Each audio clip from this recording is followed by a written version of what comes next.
Hello everyone, welcome to the online classes for class 12th of biology.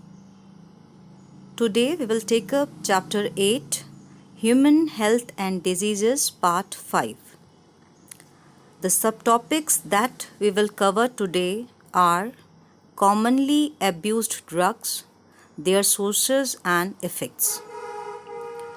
Now about the learning objectives for the session. Commonly abused drugs, alcohol abuse, source plants and effects of drugs, drug addiction and withdrawal syndrome. That means after completion of this session, you will be able to understand all these topics in a better way. Now there is an image which is showing two plants which are used to obtain drugs. First one is tobacco plant. Scientific name is Nicotiana tabacum, and the second plant is poppy plant and scientific name is Papaver somniferum. Now about the commonly abused drugs. Here a table is framed for the same. It is a very important table for aspect of examination. Usually it comes in 2 or 3 marks question. The first column is for kind of drugs.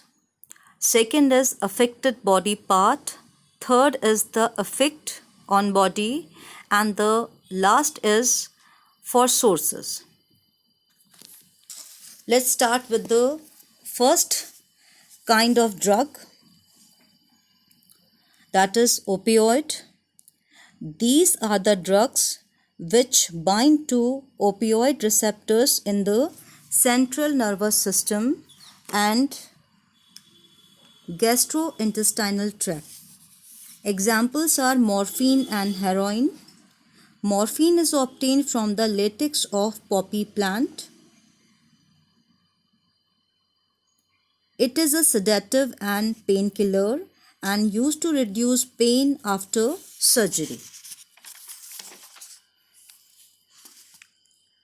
Second is heroin, also called as smack, is chemically diacetylmorphine.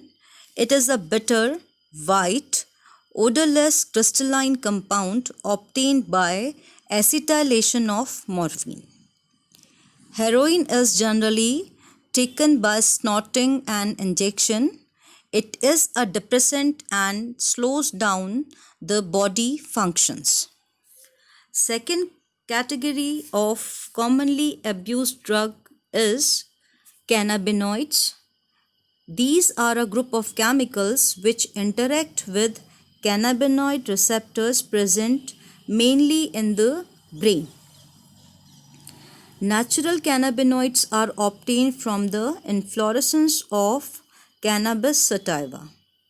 Marijuana, hashish, ganja and charas are the different forms of cannabinoids produced by various combinations of flower tops, leaves and resin of cannabis plant. These are taken by inhalation and oral ingestion. They affect the cardiovascular system of the body. These drugs are commonly abused by the sports person in recent times to increase their stamina. The third category is cocaine or coca alkaloids.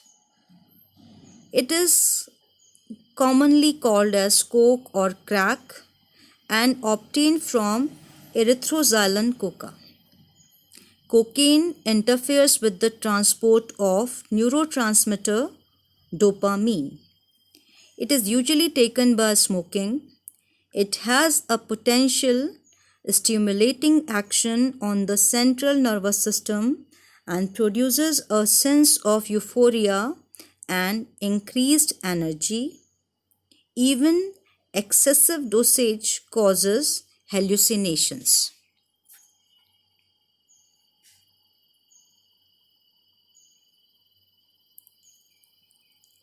Now the next is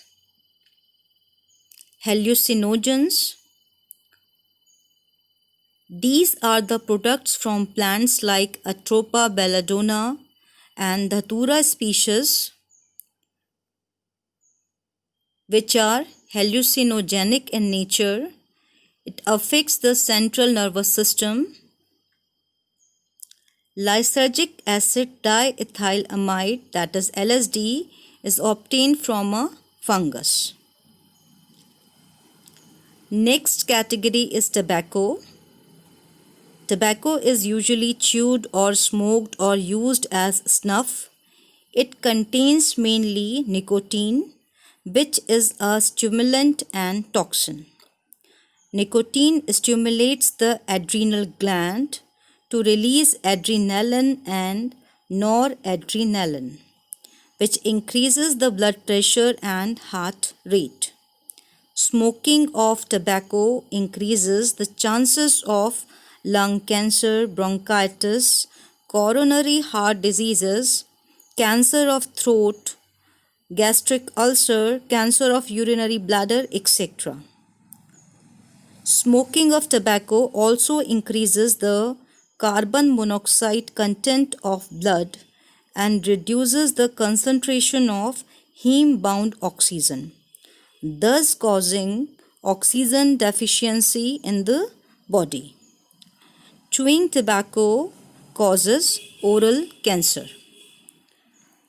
Next commonly abused drug is alcohol, which affects the central nervous system as a depressant. It is obtained by fermentation of sugarcane juice. Next topic is drug abuse. When drugs are taken other than clinical purposes and in amounts or frequency that impair one's physical, physiological, and psychological functions, it is termed as abusing of drug or drug abuse. Now the drug addiction and dependence. The question arises, what are the possible causes or reasons for drug or alcohol abuse? The common reasons are curiosity, for the need of adventure, for excitement, for experimentation, or to escape from stress, even in the case of unsupportive family structure. With repeated use of drug or alcohol, the tolerance level of receptors in the body increases and consequently they respond only to the higher doses of drug or alcohol. If the regular dose of drug or alcohol is abruptly discontinued, the body manifests characteristic and unpleasant symptoms, which are termed as the withdrawal syndrome. It includes anxiety, nausea, sweating, etc. Now about the effects of drug or alcohol abuse on the body. The immediate effects of drug or alcohol abuse are reckless behavior, violence. Excess doses can lead to coma and death due to cerebral hemorrhage, respiratory and heart failure. A combination of drugs or their intake with alcohol leads to death. The most common warning signals of drug or alcohol abuse includes drop in academic performance, lack of interest in personal hygiene, withdrawal and isolation from family and friends, aggressive and rebellious behavior, lack of interest in hobbies, change in sleeping and eating habits, even fluctuations in weight. Now about the prevention and control. Following are some of the measures for prevention and control of alcohol or drugs. First and the most important one is avoid undue peer pressure to perform beyond limits, even in academics, sports, or other activities. Educating and counseling to face problems and stress and to accept failure and disappointment as a part of life. Seeking help from parents and peers could help to vent their feelings of anxiety and guilt. We should be vigilant as looking for danger signals. It would help in initiating proper remedial steps or treatments. That means awareness is very much necessary in such cases. Seeking professional and medical help for de-addiction would help individuals to come out of the problem completely. I think now you must have achieved the learning objectives of the session. Take care.